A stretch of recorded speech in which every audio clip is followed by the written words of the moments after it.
नमस्कार शिक्षक व इतर कर्मचारी बंधू भगिनींनो, आजच्या व्हिडिओमध्ये आपल्या सर्वांचं पुन्हा एकदा स्वागत आहे.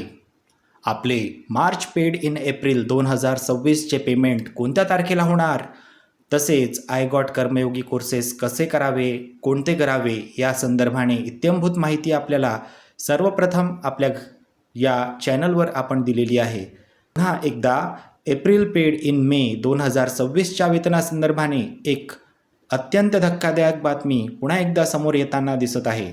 चला तर मी तुम्हाला हे परिपत्रक व त्यातील महत्त्वाची बातमी काय आहे त्या बातमीकडे घेऊन चालतो. शिक्षक बंधू आणि भगिनींनो, आपल्या शिक्षण विभागाने माहे एप्रिल पेड 2026चे शालार्थ वेतन देयक सादर करताना करावयाची कार्यवाही या विषयाअंतर्गत हे पत्र गट शिक्षणाधिकारी तसेच सर्व शाळांचे मुख्याध्यापक यांच्या नावे काढलेले आहे.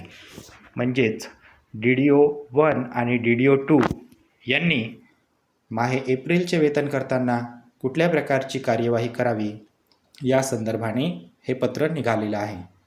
चला तर या पत्राचा आढावा घेऊया. माहे एप्रिल 2026चे शालार्थ वेतन देयके सादर करताना करावयाची कार्यवाही हे आपण या पत्राचं विषय बघू शकतो. तर या पत्रामध्ये मुद्दा क्रमांक 4, 11, 18 आणि 19 या प्रमाणे आपण चर्चा करणार आहोत. तर सर्वप्रथम आपण बघणार आहोत मुद्दा क्रमांक 4. मुद्दा क्रमांक 4 हा आपल्यासाठी अतिशय महत्त्वाचा मुद्दा आहे. यामध्ये असं सांगितलेलं आहे की संदर्भ क्रमांक 3 शासन परिपत्रक वित्त विभाग दिनांक 27 मार्च 2026 मधील मुद्दा क्रमांक 2 नुसार शालार्थ वेतन प्रणाली अंतर्गत कार्यरत सर्व शिक्षक यांनी शालार्थ प्रणाली अंतर्गत बँकांची KYC तात्काळ पूर्ण करण्यात यावी. तर हा अतिशय महत्त्वाचा मुद्दा आहे. आपल्या सर्व शिक्षकांना बँक खात्याची KYC तात्काळ पूर्ण करण्यात यावी असं या पत्रात सांगितलेलं आहे. सर्व संबंधित शिक्षकांनी बँकेकडून KYC पूर्ण केल्याबाबत प्रमाणपत्र मुख्याध्यापक यांच्याकडे सादर करावे. तर आपल्या सर्वांना बँकेत अर्ज करून आपल्या खात्याची KYC पूर्ण केल्याबाबतचे प्रमाणपत्र आपल्याला बँकेचे अधिकारी यांच्याकडून घ्यावयाचे आहे. मुख्याध्यापक यांनी आपल्या शाळेतील सर्व शिक्षकांचे पगार खाते KYC केल्याबाबत प्रमाणपत्र गट शिक्षणाधिकारी यांच्याकडे सादर करावे व पंचायत समिती अंतर्गत सर्व शिक्षक यांचे वेतनाचे बँक खात्याची KYC पूर्ण केल्याचे प्रमाणपत्र दिनांक 24 एप्रिल 2026ला सकाळी 11 वाजेपर्यंत प्रमाणपत्र सादर करण्यात यावे. त्याशिवाय माहे एप्रिल 2026चे वेतन अदा करण्यात येणार नाही. तर आपल्या मुख्याध्यापकांना आणि शिक्षक बंधूंना या पत्राप्रमाणे कोणती कार्यवाही करायची आहे हे आपण इथे लक्षात घेणार आहोत. तर आपल्याला मुद्दा क्रमांक 4 नुसार आपल्या लक्षात येत आहे की आपल्याला पत्र दिनांक 27 मार्च 2026 नुसार आपल्या शाळेत सर्व कार्यरत शिक्षकांना आपल्या बँक खात्याची KYC तात्काळ पूर्ण करणे आवश्यक झालेले आहे आणि हे काम आपल्याला 24 एप्रिल या तारखेच्या आधी करायचं आहे.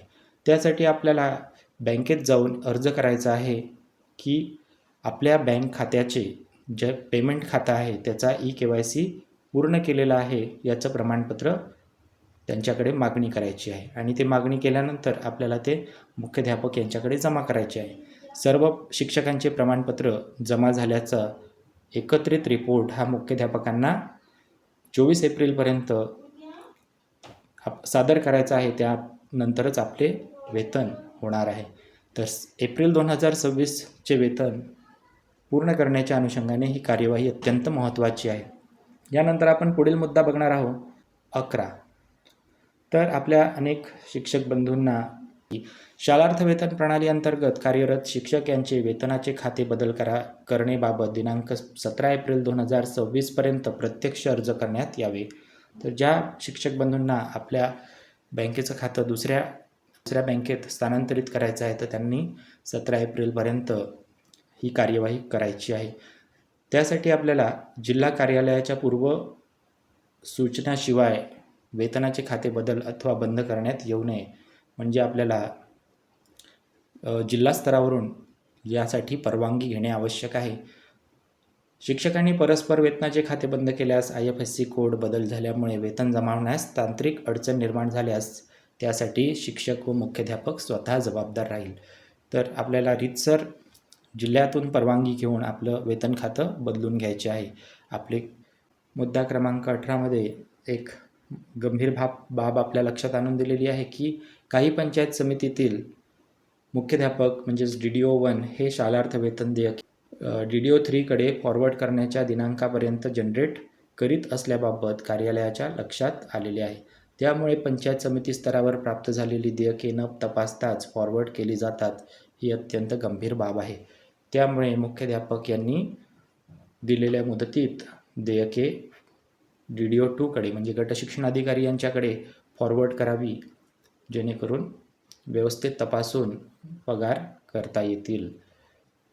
अशा प्रकारे कुठलीही उशीर झाल्यास, अनियमितता आढळून आल्यास शिस्तभंगाची कारवाई करण्यात येईल, अशी सुद्धा इथे महत्त्वाची बाब या पत्रातून आपल्याला वाचायला मिळते. घेऊ शकतो 19 क्रमांकाचा मुद्दासुद्धा महत्त्वाचा आहे.